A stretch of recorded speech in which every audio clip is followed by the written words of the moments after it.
Budget आया बहुत देर तक लोग समझ नहीं पाए। मैं लॉबी में बैठा था तो पत्रकार भी और तमाम लोग गए, उन्होंने कहा डॉक्टर उसकी विशेषता क्या है। तो मैंने एक लाइन में कहा है आज तक का सबसे अच्छा बजट है। उन्होंने कहा कि आज तक का सबसे अच्छा बजट क्यों है। मैंने कहा इसमें विजन है। उनका विजन क्या है?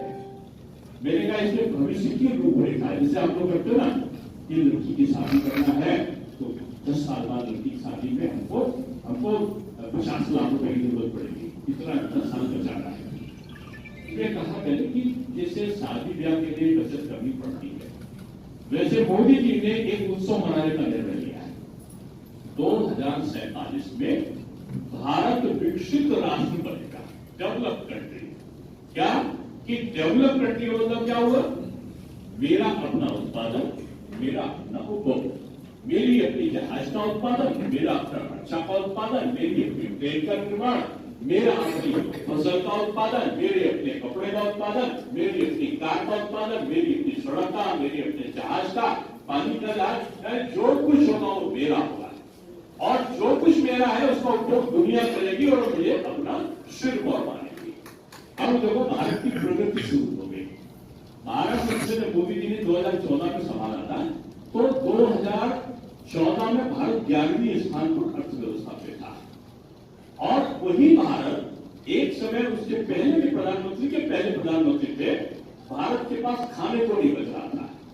भारत अपनी तनख्वाह कहां से दे, रक्षा का उत्पादन कहां से कराए, अपने वहां के लोगों को नौकरियों की तनख्वाह कहां से दे, ऐसा नहीं था।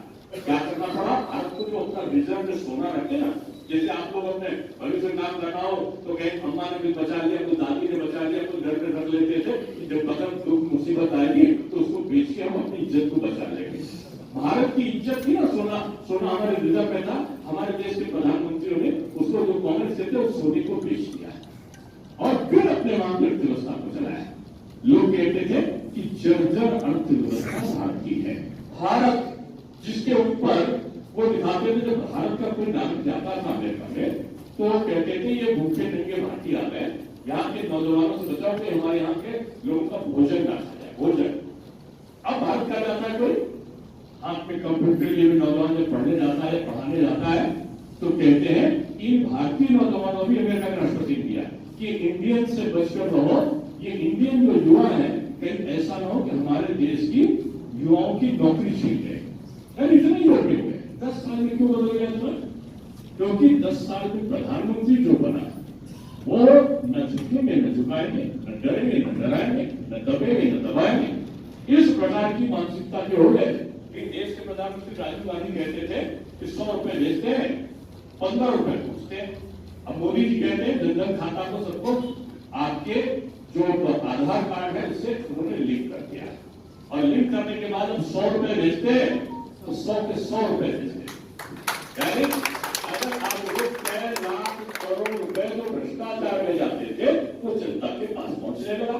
अब जनता के पास सारी योजनाओं का एक प्रधानमंत्री आवास के लिए जा रहा है, कभी जो कुशल बीमा के तौर पर जा रहा है, कभी एक्सीडेंट होने पर उनको मिल रहा है, कभी किसी प्रकार की वृद्धावस्था पेंशन, स्वतंत्रता संग्राम सेनानी पेंशन, विधवा पेंशन, बहुत सारी चीजें डायरेक्ट उनको पहुंचने लगी। देश की अर्थव्यवस्था अपने आप बढ़ने लगी।